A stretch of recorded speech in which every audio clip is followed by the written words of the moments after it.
Hello students, आज हम start करने जा रहे हैं थर्मोडायनेमिक्स का next topic internal energy of the gas. Correct. आज हम देखते हैं कि गैसेस में किस तरह से एनर्जी होती है, एनर्जी उसमें कितनी होती है और एनर्जी किस तरह से उसमें पाई जाती है। ठीक है ना। तो इस एनर्जी के बारे में हम लोग आज स्टार्ट करेंगे और देखेंगे एनर्जी कैसी होगी। तो आइए ज़रा देखते हैं, कुछ बातें हम देखते हैं इस पर। तो सबसे पहले एक बात हम जानते हैं, एक थ्योरी होती है कार्डिक थ्योरी ऑफ गैसेस। ठीक है ना। कार्डिक थ्योरी ऑफ गैसेस किसके लिए होती है? आइडियल गैसेस के लिए होती है। या कह दिया जाए कि कार्डिक थ्योरी टेल्स दैट कि इनके बीच में यानी मॉलिक्यूल के बीच में कोई भी इंटर एटॉमिक फोर्स नहीं लगता है। ये इस बात को बताता है कौन? Kinetic theory of the gases. तो according to kinetic theory of the gases there is no intermolecular attraction between the molecules of the gases. It means the molecules of the gases are free to move. वो बिल्कुल randomly move करते हैं, free होते हैं। और अगर वो बिल्कुल ही रैंडमली मूव करते हैं, फ्री होते हैं, तो ऐसी गैसेस को हम क्या कहते हैं? Ideal gas. ऐसी गैसेस को हम क्या कहते हैं? Ideal gas. ठीक है ना। गैसेस जिनके मॉलिक्यूल्स के बीच में, जिनके मॉलिक्यूल कहाँ हैं? ये इनके मॉलिक्यूल हैं। और जब इनके मॉलिक्यूल के बीच में कोई भी inter atomic force of attraction नहीं लगता है, ये फोर्स ऑफ अट्रैक्शन से फ्री होते हैं, तो इनको हम क्या कहते हैं? ये आइडियल गैसेस होती हैं। करेक्ट। लेकिन एक्सपेरिमेंट शो करते हैं, कुछ एक्सपेरिमेंट ये कहते हैं कि नहीं, बिल्कुल free from inter atomic force तो नहीं है, कुछ फोर्स तो इन पे लगता है। ठीक है ना। अगर कुछ फोर्सेस इनके बीच में लगने लगता है तो हम कहते हैं कि अब ये गैसेस क्या है? ये रियल गैसेस हो सकती हैं, अब ये आइडियल गैसेस नहीं है। तो दूसरी तरफ क्या होती है? रियल गैसेस होती हैं, रियल गैस होती है। कहने का मतलब ये है कि अगर हम कार्डिक थ्योरी ऑफ गैसेस की बात करें तो कार्डिक थ्योरी ऑफ गैसेस कहती है कि there is no inter atomic force, या कह दिया जाए कि mutual force of attraction between the molecules of the gases. That's why this type of the gases is called ideal gas. ठीक है ना। बट एक्सपेरिमेंट शोज दैट, लेकिन कुछ एक्सपेरिमेंट ऐसा कहते हैं कि इनके जो एटम हैं, इनके जो मॉलिक्यूल हैं, इनके बीच में कुछ फोर्स ऑफ अट्रैक्शन लगता है। उस फोर्स ऑफ अट्रैक्शन के लगने की वजह से इनकी कैटेगरी चेंज हो जाती है और हम कहते हैं क्या होती हैं? रियल गैसेस होती हैं। ठीक है ना। तो ये जो रियल गैसेस होती हैं, क्योंकि इनमें फोर्स ऑफ अट्रैक्शन लगता है, इस फोर्स ऑफ अट्रैक्शन लगने की वजह से इनके अंदर क्या होता है? इंटर एटॉमिक, इनके अंदर होता है inter atomic potential energy, inter atomic potential energy. ठीक है ना। तो इनके अंदर क्या होता है? इंटर एटॉमिक पोटेंशियल एनर्जी आपको मिलती है। तो ये जो गैसेस आपके पास कौन सी हैं? रियल गैसेस हैं, जिनके बीच में फोर्स ऑफ अट्रैक्शन लगता है, जिनके मॉलिक्यूल के बीच में फोर्स ऑफ अट्रैक्शन लगता है। कह दिया जाए कि उनमें किस तरह की एनर्जी पाई जाती है? इंटर एटॉमिक पोटेंशियल एनर्जी इनमें पाई जाती है। ठीक है ना। तो we have two types of gases in on the basis of the theory of kinetic theory, then it is called the ideal gas. Second is on the basis of the some experiments, it shows that there is the real gases. In real gases interatomic potential energy is present. इनके बीच में क्या होता है? इंटरएटॉमिक potential energy होती है। ठीक है ना। आइए जरा देखते हैं बात को हम। अब हमने कह दिया कि ये हमारे पास क्या थी? ये हमारे पास गैस है। ठीक है ना। इसके अंदर क्या है? गैस है। हमने कह दिया कि गैस की जो बाउंड्री है, हमने लास्ट वाले लेक्चर में पढ़ा था कि बाउंड्री क्या होती है। हमने मान लिया कि ये जो बाउंड्री है, ये बाउंड्री फिक्स नहीं है। ये बाउंड्री कैसी है? मूवेबल बाउंड्री है। ठीक है ना। ये कैसी है? मूवेबल बाउंड्री है। ठीक है ना। ये कैसी है? मूवेबल बाउंड्री है। ये जो मूवेबल बाउंड्री है, इसमें अगर देखें कि अगर इसका वॉल्यूम बढ़ता है गैस का, अगर गैस का वॉल्यूम किसी भी तरीके से बढ़ता है, कहीं से एनर्जी मिल जाती होगी। जनरली एनर्जी कैसे मिलती होगी? इनके बीच में कोलिजन होता है। जब गैस मॉलिक्यूल्स के बीच में कोलिजन होगा तो इनकी जो काइनेटिक एनर्जी होती है, जनरली वो थर्मल में कन्वर्ट हो जाती है, हीट एनर्जी में कन्वर्ट हो जाती है। जैसे जैसे कन्वर्ट होती रहेगी वैसे वैसे क्या होगा? एक्सपेंशन होगा। अगर एक्सपेंशन होगा और ये बाउंड्री मूवेबल है तो ये क्या हो जाएगी, एक्सपेंड हो जाएगी। ठीक है, एक्सपेंड हो जाएगी तो बाउंड्री क्या हो जाएगी, बाउंड्री बढ़ जाएगी, ये बाउंड्री क्या हो जाएगी, बढ़ जाएगी। ऐसी कंडीशन हम ये कह सकते हैं कि जो गैस के मॉलिक्यूल्स हैं they exerts a force on the boundary, ये बाउंड्री पे क्या करते हैं, फोर्स एक्सर्ट करते हैं। या कह दिया जाए कि ये जो गैस के मॉलिक्यूल्स हैं ये क्या करते हैं, they perform the work against the inter molecular potential energy, या कह दिया जाए कि inter molecular force of attraction. Correct, inter molecular force of attraction के अगेंस्ट ये क्या करते हैं, वर्क डन परफॉर्म करते हैं। ठीक है, और ये जो वर्क डन परफॉर्म करते हैं इसकी वजह से इनकी जो इंटर एटॉमिक पोटेंशियल एनर्जी होती है वो क्या होती है, बढ़ जाती है। ठीक है ना, तो ये क्या करते हैं, ये जो गैस के मॉलिक्यूल्स हैं they perform work done against inter molecular force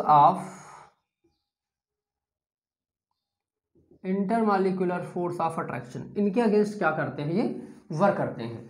जब इनके अगेंस्ट वर्क करेंगे तो मॉलिक्यूल कहाँ तक आ जाएंगे, मॉलिक्यूल के बीच की जो डिस्टेंस है वो क्या हो जाती है, और बढ़ जाती है। जब ये डिस्टेंस और बढ़ जाती है तो इनके बीच में क्या होता है कि ये जो इंटर आटोमिक पोटेंशियल एनर्जी है, इंटर आटोमिक पोटेंशियल एनर्जी है दैट इज इंक्रीजेस, ये इंक्रीज कर जाती है। ठीक है, तो when the volume of the gases increases then the inter atomic potential energy also increases, ये भी बढ़ जाती है। It is clear. सेकेंड बात अगर हम करें इस पे कि अगर मान लिया जाए ये तो प्रोसेस आपको दिखाया कि भाई एक्सपेंशन होता है, इनके बीच का डिस्टेंस क्या होता है, बढ़ जाता है। सेकेंड की अगर हम बात कर लें, हम फिर कहते हैं कि ये क्या है, इसमें गैस है, गैस की जो बाउंड्री है वो क्या है, मूवेबल है, और इसके अंदर क्या है, मॉलिक्यूल्स है। ठीक है ना, हमने ये बात और कर लिया है, इसके बीच में क्या है, मॉलिक्यूल्स है। कहीं से भी इन पे क्या किया जाता है, कंप्रेशन किया जाता है, इस गैस को क्या किया जाता है, कंप्रेस किया जाता है। जब कंप्रेस किया जाएगा तो ये कम वॉल्यूम में आ जाएगा। हमने कह दिया कि आफ्टर कंप्रेशन ये जो गैस के मॉलिक्यूल है ये यहाँ आ जाते हैं। जैसे ही मॉलिक्यूल इसके अंदर आ जाते हैं इनके बीच का जो फोर्स, इनके बीच का जो डिस्टेंस है वो क्या होता है, कम हो जाता है। तो ड्यूरिंग कंप्रेशन जब आपने दबाया होगा इनको तो भी आपने कहा होगा कि इस समय भी क्या करना पड़ेगा, work done against the inter atomic force of attraction, अभी भी इनके अपोजिट क्या करना पड़ेगा, वर्क करना पड़ेगा, क्योंकि इनके बीच की डिस्टेंस आप कम कर रहे हैं। देखिए पहले मान लिया जाए कि दो मॉलिक्यूल के बीच की डिस्टेंस इतनी थी, ठीक है, इनके बीच में inter atomic force of attraction था। ठीक, अब आप जब इनको दबाते हैं, इनके बीच की डिस्टेंस ये करते हैं तो भी आपको वर्क करना पड़ेगा। तो दोनों ही कंडीशन में वर्क परफॉर्म करना पड़ेगा। तो ऐसी कंडीशन में भी क्या होता है, work done against gravitational force of attraction होता है। अगर अभी भी होता है तो इस कंडीशन में क्या होता है, इंटर आटोमिक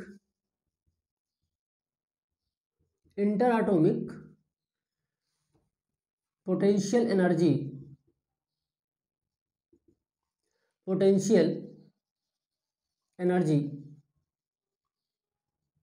डिक्रीजेस। ठीक है ना, तो यहां पे अगर हम बात करें, अगर तो यहां पे भी क्या होता है, inter atomic force of energy decrease हो जाती है। तो अगर हम एक्सपेंशन होता है, अगर गैस वर्क करती है, गैस में एक्सपेंशन होता है, गैस बढ़ती है, तो इसका मतलब है कि it is the expansion in which the inter atomic potential energy increases. If the gas compresses, अगर इसको कंप्रेस कर दिया जाए, दबा दिया जाए, तो इनके बीच का जो पोटेंशियल एनर्जी होती है वो क्या हो जाती है, डिक्रीज हो जाती है। तो इतनी बात का हम ध्यान रखेंगे, एक्सपेंशन में क्या होगा और कंप्रेशन में क्या होगा, दो बातें यहाँ से हम समझ लेते हैं। क्लियर। तो अगर हम बात करें इस दोनों को देख करके तो हमें ये पता चलता है कि जो हमारे पास रियल गैसेस हैं, जो हमारे पास क्या हैं, रियल गैसेस हैं, अगर हम रियल गैसेस की बात करें तो इनकी जो इंटर आटोमिक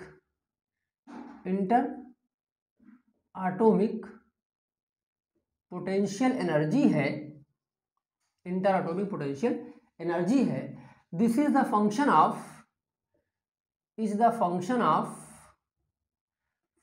ऑफ वॉल्यूम, ये किसका फंक्शन होती है? वॉल्यूम का। वॉल्यूम बढ़ाने पे बढ़ जाती है, वॉल्यूम घटाने पे घट जाती है। तो मैं मैथमेटिकली कह सकता हूँ कि U is the function of V। ये V है, जो U है यानी पोटेंशियल एनर्जी है, this is the function of volume. ये क्या है? वॉल्यूम का फंक्शन हो जाती है। तो इन केस ऑफ, अभी तक जो हमने देखा कि in case of the real gases when, इसमें क्या आता है? एक्सपेंशन आता है तो एनर्जी बढ़ती है, कंप्रेशन होता है एनर्जी घटती है, मतलब वॉल्यूम बढ़ता है तो एनर्जी बढ़ जाती है, वॉल्यूम कम होता है तो एनर्जी कम हो जाती है। इट मीन्स दैट कि inter atomic potential energy is the function of volume. ठीक है ना, वॉल्यूम का फंक्शन है, वॉल्यूम बढ़ाने पे बढ़ती है, वॉल्यूम घटाने पर घटती है। ठीक है ना। अब हम चलते हैं, जरा देखते हैं दूसरी बात। अब दूसरी बात अगर हम इसमें कंसिडर करें तो ये बात पता चलती है कि जो गैस के मॉलिक्यूल हैं क्या होते हैं? वो रैंडम मोशन में होते हैं। They are always in random motion. ठीक है ना। ये कैसे होते हैं? ये रैंडम मोशन में होते हैं। ठीक है ना। तो गैस के मॉलिक्यूल जो होते हैं रैंडम मोशन में होते हैं। तो हम यहाँ लिखेंगे कि गैस मॉलिक्यूल्स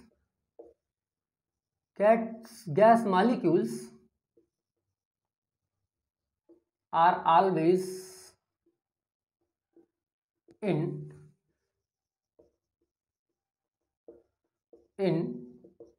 रैंडम मोशन। ये कैसे होते हैं? रैंडम मोशन में होते हैं। देखिए जरा, हमने कह दिया कि ये हमारे पास एक कंटेनर है और इस कंटेनर में क्या है? गैस के मॉलिक्यूल है। ठीक, ये क्या है? गैस के मॉलिक्यूल है। जनरली ये गैस चाहे रियल हो या फिर आइडियल हो, दोनों ही कंडीशन में क्या होंगे कि जो इनके मॉलिक्यूल होंगे वो सभी क्या होंगे? मोशन में होंगे। ठीक है ना। यहां तक अगर बात हम करें तो ये बात पता चलती है कि जब इनमें क्या है? रैंडम मोशन, कोई इधर जा रहा, कोई यहाँ जा रहा, कोई यहाँ जा रहा, कोई ऐसे जा रहा, कोई ऐसे जा रहा, इन सभी में क्या है? रैंडम मोशन है। ठीक है ना। इन सभी में क्या है? रैंडम मोशन है। अगर इन सभी में रैंडम मोशन है तो गैस के मॉलिक्यूल्स हैं, ये सभी क्या करते होंगे? घूम रहे होंगे। इनकी अपनी क्या होगी? स्पीड होगी। ठीक है ना। हर सभी की अपनी क्या होगी? स्पीड होगी। लेकिन इन सब की स्पीड सेम नहीं होगी। सबकी स्पीड का एक रेंज होगा कि एक मिनिमम से मैक्सिमम रेंज तक ये स्पीड होगी। तो फिर इसकी काइनेटिक एनर्जी कैसे कैलकुलेट करेंगे? इसकी काइनेटिक एनर्जी को कैलकुलेट करने के लिए वी लिया नहीं जा सकता है। तो फिर हम क्या करेंगे? हम कहेंगे कि एवरेज काइनेटिक एनर्जी। तो average kinetic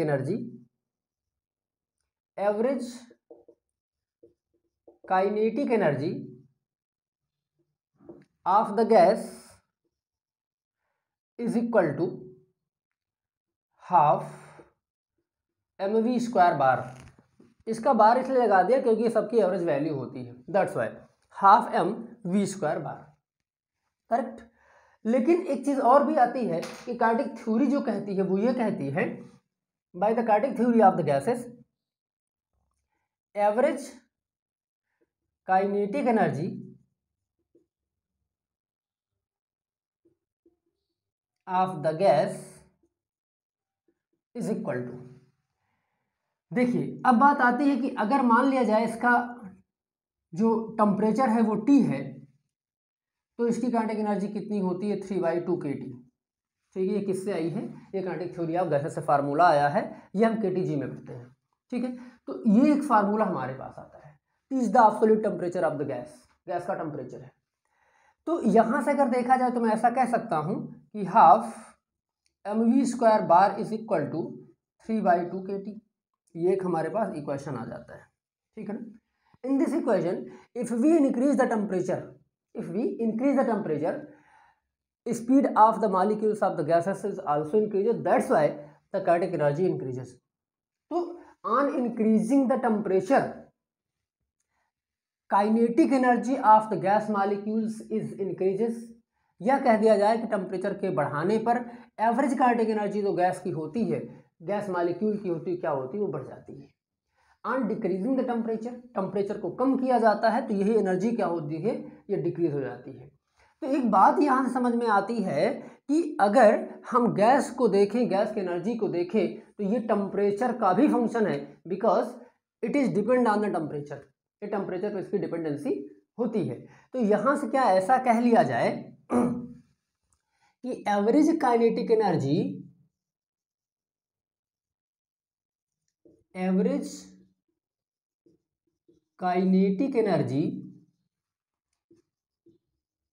is the function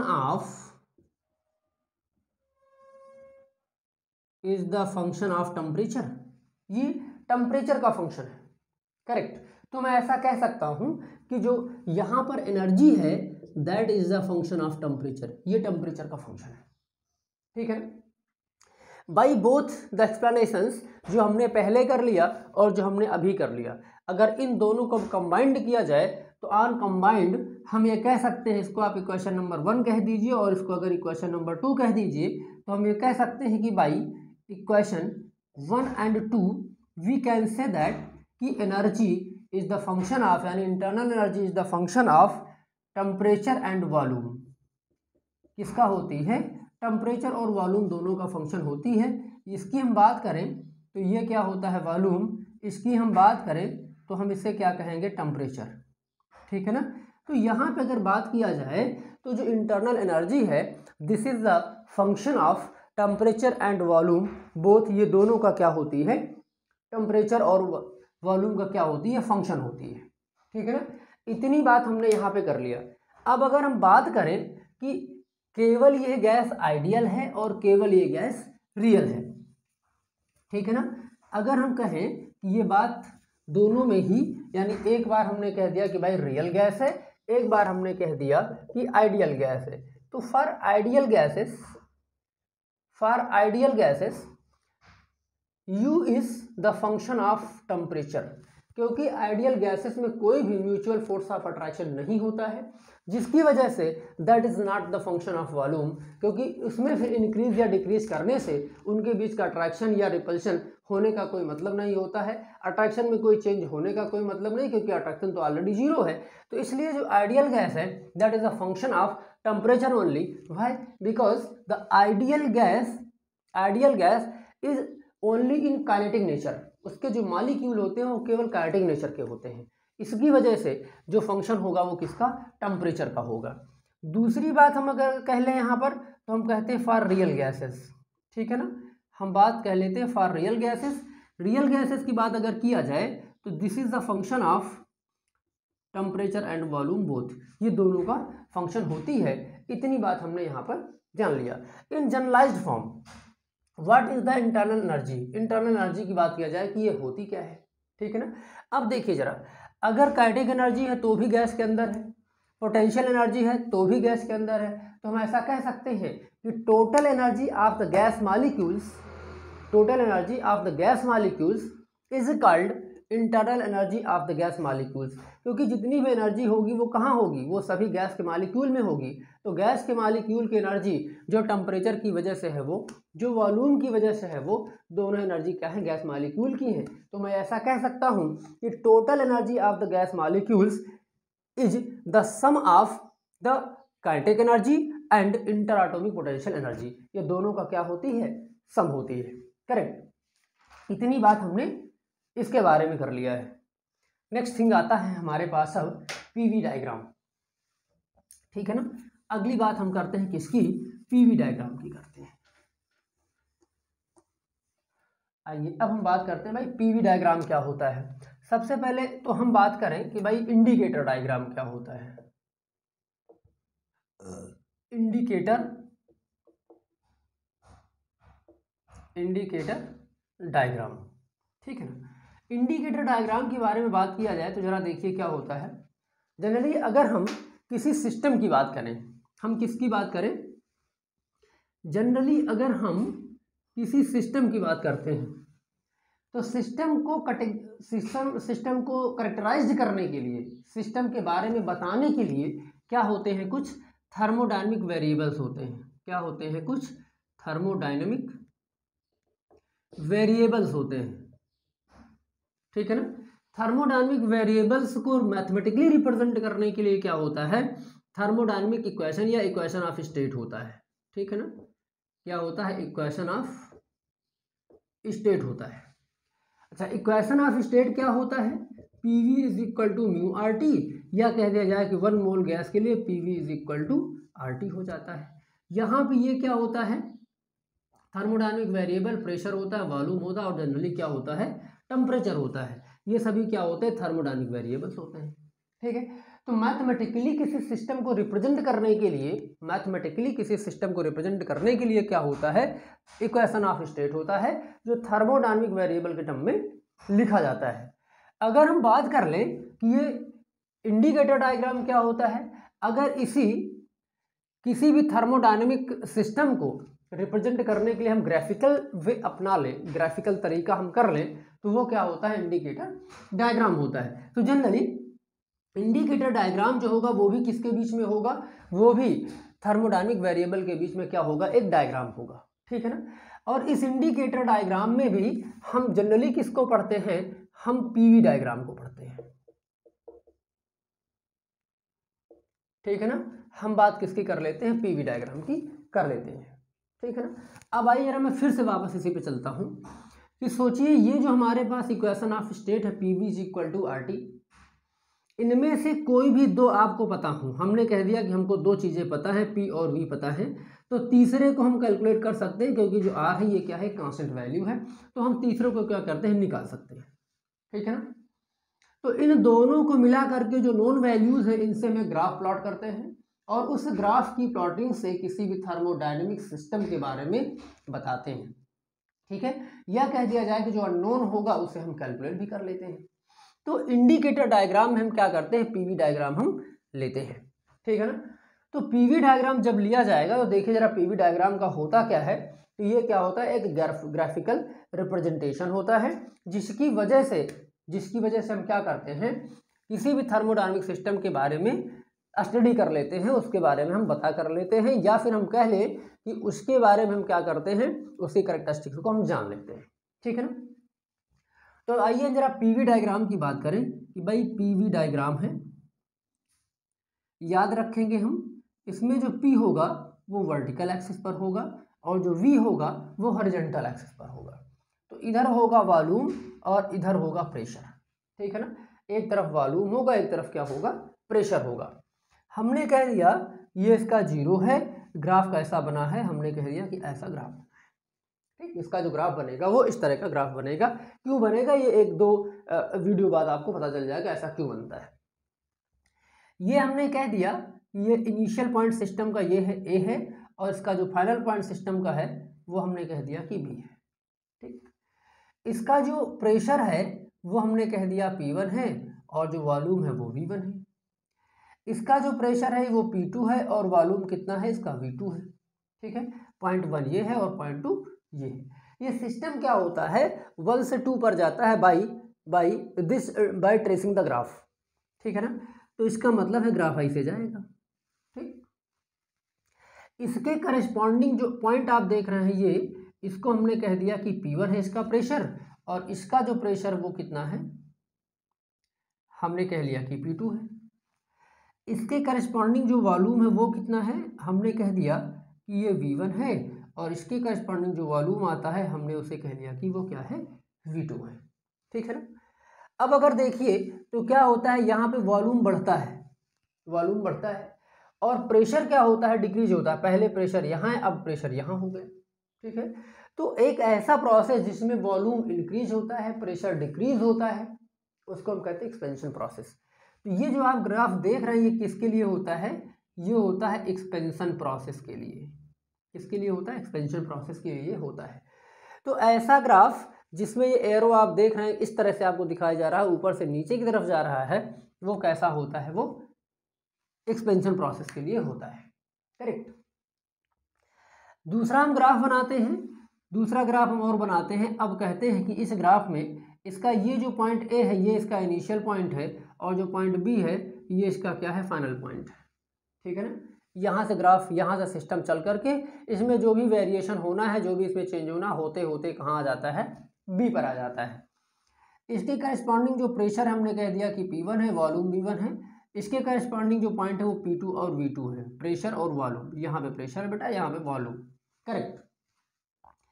अच्छा, इसके करस्पॉन्डिंग जो वॉल्यूम है आपके पास ये है, हमने कह दिया कि V1 है, और इसके करस्पॉन्डिंग जो प्रेशर है वो क्या है, P1 है। सेकेंड पॉइंट बी के करस्पॉन्डिंग जो वॉल्यूम है वो क्या है, that is V2, and pressure corresponding to this is P2, ठीक है ना। क्योंकि 1 से 2 यानी ए से बी पर जाता है तो एरो कैसे लगेगा, ऐसे लगेगा, 1 से 2 पे जाता है, ठीक है। तो यहाँ अगर देखने वाली बात है कि यहाँ देखिए वॉल्यूम ये है और जब सिस्टम बी पे पहुँचता है तो वॉल्यूम क्या हो जाता है, बहुत ही कम बचता है, यहाँ से चल के वॉल्यूम यहाँ आ जाता है, मतलब वॉल्यूम क्या होता है, डिक्रीज होता है, और प्रेशर क्या होता है, इंक्रीज होता है। तो जब किसी सिस्टम का वॉल्यूम डिक्रीज हो और प्रेशर इंक्रीज हो तो हम कहते हैं कि ये सिस्टम कैसा होता है, ये होता है कंप्रेशन। इसमें क्या होता है, इसमें होता है कंप्रेशन प्रोसेस आता है। तो दो तरह के सिस्टम हमने देखा है, एक सिस्टम वो होता है जिसमें ये वॉल्यूम डिक्रीज होता है, प्रेशर इंक्रीज होता है, इसमें क्या होता है, कंप्रेशन होता है। दूसरा सिस्टम जो हम देखते हैं जिसमें पहले तो वॉल्यूम कम था, बाद में वॉल्यूम बढ़ जाता है, मतलब वॉल्यूम बढ़ जाता है और प्रेशर डिक्रीज हो जाता है, उसको हम कहते हैं एक्सपेंशन प्रोसेस होता है। तो दो तरह के हमारे पास प्रोसेस होते हैं, दो तरह के हमारे पास डायग्राम होते हैं, जिनमें दोनों प्रोसेस के लिए दोनों अलग अलग डायग्राम होंगे। एक होता है एक्सपेंशन प्रोसेस और दूसरा होता है कंप्रेशन प्रोसेस, ठीक है ना। इतनी बात हमने जान लिया है इन ग्राफ से, ठीक है ना। तो यहाँ जो प्रेशर है वो क्या होता है, प्रेशर यहाँ डिक्रीज होता है, वॉल्यूम क्या होता है, इंक्रीज होता है। यहाँ पे वॉल्यूम डिक्रीज होता है और प्रेशर क्या होता है, इंक्रीज होता है। अब बात आती है कि हमने इनको पढ़ लिया है, पीवी डायग्राम हमने पढ़ लिया है, इसका यूज क्या है, ठीक है ना, इसका यूज क्या है, तो इनका इंपॉर्टेंस क्या है। तो जनरली इनकी इंपॉर्टेंस को बताने के लिए हम अगर कहें तो हम ये कहते हैं कि कोई भी सिस्टम जो आपके पास थर्मोडायनामिक सिस्टम है, जिसका पीवी डायग्राम आपके पास है, अगर आप उस सिस्टम में वर्क डन कैलकुलेट करना चाहते हैं तो वर्क डन को कैलकुलेट करने के लिए हमें पीवी डायग्राम की रिक्वायरमेंट होती है, ठीक है ना। अगर हम ये कहें कि what is the work done in this, इसमें वर्क डन कितना होगा, ठीक है ना, इसमें वर्क डन कितना होगा, तो अगर हम इसके वर्क डन की बात करें तो यहाँ पे जो वर्क डन होगा क्या होगा, वर्कडन जो होगा, work done area under the graph, work done क्या होगा, एरिया अंडर द ग्राफ। तो numerically the area under the graph is the work done, ठीक है ना। ये ग्राफ कहाँ से कहाँ तक है, ए से बी तक है, तो इसके नीचे जो भी ग्राफ आएगा वो क्या हो जाएगा, जो भी ग्राफ इसके अंदर आएगा उस पूरे के एरिया आप कैलकुलेट करेंगे और जो पूरे का एरिया होगा that is equal to work done. तो मैं ऐसा कह सकता हूँ कि work done is equal to area under the graph, area under the graph, देखिए ए बी, इस पॉइंट को मान लीजिए आप बी डैश और इसको आप कह लीजिए कि ये ए डैश, तो ये हो जाएगा बी डैश ए डैश, ठीक है ना। अब जरा देखिए, अगर हमने लिया कि area under the graph A B B dash A dash, मतलब कैसा, ऐसे चल करके ऐसे, कैसे, ऐसे चल करके ऐसे, मतलब क्लॉकवाइज, मतलब कैसा, क्लॉकवाइज, ऐसे चल के देखिए कैसे चलेंगे, ऐसे चल रहा, ऐसे चल रहा है, ठीक है ना, ऐसे चल करके ऐसे, तो क्या है ये, क्लॉकवाइज। तो कैसा आया ये, हमने जो इसका लिया रोटेशन वो कैसा है, वो रोटेशन कैसा आपने लिया, क्लॉकवाइज, ठीक है ना, ये कैसा है, क्लॉकवाइज है। तो जब क्लॉकवाइज आप लेंगे एरिया, ये ग्राफ को जब आप क्लॉकवाइज लेंगे और उसका एरिया निकालेंगे तो वो एरिया जो आएगा वो किसको शो करेगा, एक्सपेंशन को शो करेगा, क्योंकि अभी आपने देख लिया कि एक्सपेंशन का है, तो जो क्लॉकवाइज लिया जाएगा वो किसके लिए होगा, वो होगा बेटा एक्सपेंशन के लिए, ठीक है ना। जब वर्क डन होगा एक्सपेंशन के लिए तो वर्क डन हमेशा कैसा होगा, पॉजिटिव नेचर का होगा, इसका नेचर कैसा होगा, इसका जो नेचर होगा वो पॉजिटिव होगा, ठीक है ना। अब दूसरी बात आती है कंप्रेशन प्रोसेस। अगर हम कंप्रेशन प्रोसेस की बात करें और उसमें जरा देखें क्या है, एरिया, ठीक है ना। सेकंड वाले की बात किया जाए तो यहां पे क्या है, work done,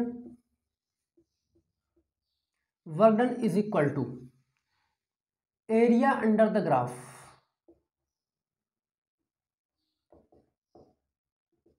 area under the graph, area किसका, क्योंकि ग्राफ यहां से स्टार्ट हुआ है इसलिए यहीं से आप भी स्टार्ट करेंगे, तो ए बी, यहां आकर के बी डैश, यहां आकर के ए डैश, ठीक।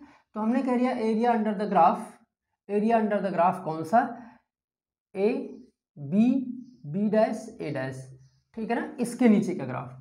अब जरा देखिए, जब इसके नीचे ग्राफ की बात करोगे तो ये कैसे आएगा, ऐसे ऐसे ऐसे आएगा, ऐसे, कहने का मतलब कैसा है, एंटी क्लॉकवाइज है। अगर इसके रोटेशन की बात आप करें तो कैसा है, इसका जो रोटेशन दिया जाता है वो एंटी क्लॉकवाइज दिया जाता है आपको। कैसा दिया जाता है? ये एंटी क्लॉकवाइज दिया जाता है, ठीक है ना। इसका मतलब ये हुआ कि अगर क्लॉकवाइज डायरेक्शन है तो कंप्रेशन, एक्सपेंशन है, और अगर एंटी क्लॉकवाइज है तो कंप्रेशन है। Clockwise expansion, anti clockwise compression. तो अगर इसका कैलकुलेट किया जाए तो ये क्या हो जाएगा, ये इतना जो पोर्शन आप इसमें भी देख रहे हैं ये क्या हो जाएगा, इसका वर्क डन हो जाएगा, ठीक है ना। अगर इसके नेचर की आप बात करेंगे तो कैसा होगा, nature of work is equal to negative, ठीक है ना। जो निगेटिव, जो ये हमारे पास कंप्रेशन होता है इसका निगेटिव होता है। तो दो बातें यहाँ से आपको देखने को मिलती है कि अगर एक्सपेंशन है तो ग्राफ कैसा होगा, ये डाउनवर्ड होगा जिसमें वॉल्यूम बढ़ेगा। वर्क डन निकालोगे तो कैसा रोटेशन आएगा, हमेशा ही क्लॉकवाइज आएगा। अगर आप कंप्रेशन की बात करोगे तो कैसा आएगा, ये हमेशा ही अपवर्ड होगा। और जब अपवर्ड होगा तो और अपवर्ड भी इस तरह से होगा कि इसका वॉल्यूम डिक्रीज होगा और प्रेशर इंक्रीज होगा। अपवर्ड दूसरे तरीके से भी हो सकता है कि जिसमें वॉल्यूम जो होगा वो बढ़ेगा, ठीक है। लेकिन ये कैसा होगा, ये इस तरीके से होगा जिसमें वॉल्यूम डिक्रीज होगा और प्रेशर इंक्रीज होगा। और जब इसका आप एरिया निकालोगे तो एरिया कैसा लिया जाएगा, एंटी क्लॉकवाइज। और जब एरिया एंटी क्लॉकवाइज होता है तो कंप्रेशन होता है, कंप्रेशन होता है, वर्क डन कैसा होता है, निगेटिव होता है। इतनी बात हम इसमें जान लेते हैं, करेक्ट। आई थिंक कोई दिक्कत नहीं होनी चाहिए इसमें, आराम से बात को समझ आ जाना चाहिए। अब चलते एक सवाल देखते हैं, इसमें एक न्यूमेरिकल देखते हैं कि वो न्यूमेरिकल जो है वो इसको किस तरह से फॉलो करता है, करेक्ट। आइए जरा उसकी भी बात कर लिया जाए, न्यूमेरिकल्स की क्या स्थिति है जरा उसकी बात करके देखा जाए, ठीक है ना। अगर हम उसकी बात करें, एक आपको दिया जाता है बेटा ग्राफ, क्या दिया जाता है, इंडिकेटर डायग्राम दिया जाता है। मतलब क्या दिया जाता है, पीवी डायग्राम आपको दिया जाता है, ठीक। ये इधर इसका प्रेशर वाला एक्सिस है, ये इधर इसका वॉल्यूम वाला एक्सिस है, ठीक। जो ग्राफ दिया जाता है, ग्राफ कुछ इस तरह का बना हुआ है। ग्राफ जो है कुछ इस तरह का ग्राफ आपको दिया जाता है, बना हुआ है, ठीक है ना। इस ग्राफ में जो इसके करस्पॉन्डिंग पॉइंट है वो कितना है, वो आपको 1 दिया जाता है। इसके करस्पॉन्डिंग जो पॉइंट आपको दिया जाता है दैट इज 4। यहाँ पे एक पॉइंट आएगा जिसको हम 2 कह लेंगे, यहाँ पे एक पॉइंट आएगा जिसको हम 3 कह लेंगे, ठीक। जो यहाँ पे वॉल्यूम दिया जाता है वो किस में दिया जाता है, ध्यान रहे वो लीटर में दिया जाता है। कन्वर्जन बहुत जरूरी चीज़ है, वो लीटर में आपको दिया जाता है। दूसरा, जो इसके करस्पॉन्डिंग पॉइंट यहाँ पर दिया जाता है दैट इज 2, ये 2 है। और जो यहाँ पे दिया जाता है दैट इज 5, ये 5 है।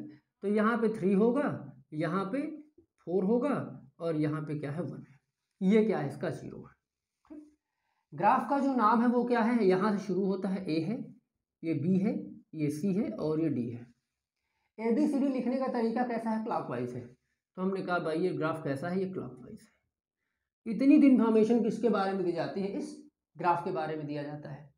आपको इन्फॉर्मेशन कुछ और दिया जाता है कि जो गैस है इसके मोल्स कितने हैं, इसके जो मोल हैं दैट इज इक्वल टू 1। जो गैस है वो 1 मोल की है। प्रोसेस कैसा है, प्रोसेस आप देख रहे हैं कि भाई साइक्लिक प्रोसेस है। आपने कल की वीडियो का लास्ट देखा होगा, ये साइक्लिक प्रोसेस होता है। और अगर नहीं देखा तो उसको आप जाकर डिस्क्रिप्शन बॉक्स में सर्च कर लें, देख लें, प्ले लिस्ट में देखिए मिल जाता है। तो ये क्या है, ये आपको दिया जाता है कि भाई साइक्लिक प्रोसेस है। प्रोसेस कैसा है, प्रोसेस जो है वो साइक्लिक प्रोसेस है, ठीक है ना। प्रोसेस कैसा है, साइक्लिक प्रोसेस है।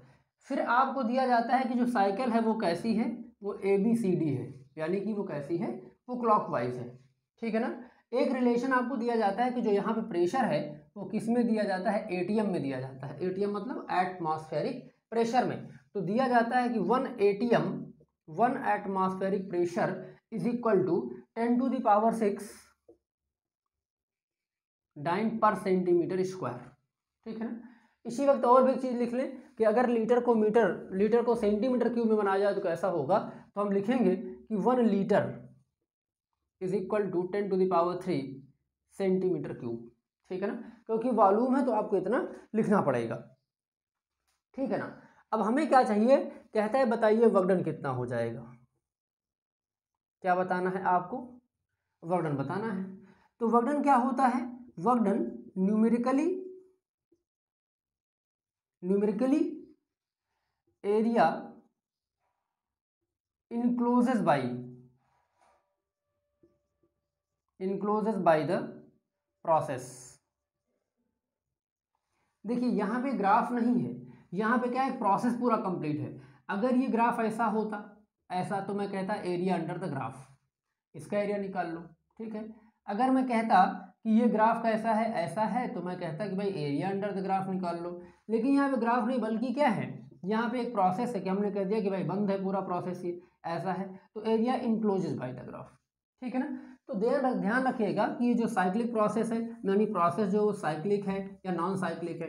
अगर साइक्लिक प्रोसेस है तो area encloses by the graph, non cyclic process है मतलब कंप्लीट नहीं हो रहा है वो, खाली एक ग्राफ है, तो एरिया अंडर द ग्राफ, ठीक है। दो तरीके से ध्यान रखेंगे। तो यहाँ जो एरिया इनक्लोज हो रहा वो कितना है, वो इतना है, ठीक। अब ये प्रोसेस और बताता हूँ एरिया अंडर द ग्राफ से ही। तो ये क्या है, ये जो आपके पास दिया जाता है ये एरिया इनक्लोजेस है। अब इसका जरा एरिया निकालिए। जब आप एरिया कैलकुलेट करेंगे तो क्योंकि ये एक रेक्टेंगल दिखता है, देखिए अगर हम इस रेक्टेंगल के एरिया निकालें तो हम कहेंगे DC इंटू AD या DA, ठीक। हमने निकाले DC कितना है, यहाँ से यहाँ तक 4 - 1, हमने इसको कर दिया कि 4 - 1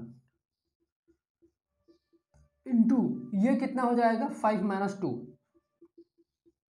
ठीक है ना। यूनिट का विशेष ध्यान रखेंगे।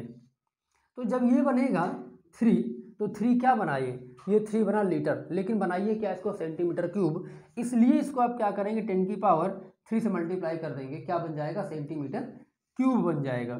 इंटू ये प्रेशर वाला एक्सिस है, प्रेशर कितना आएगा, ये भी 3 कितना है, ATM है, और इस ATM को सीजे सिस्टम में ले जाना है, तो इसको क्या करेंगे 10 की पावर 6 से मल्टीप्लाई कर देंगे। देखो ये रिलेशन दिया जाता है आपको, ठीक है।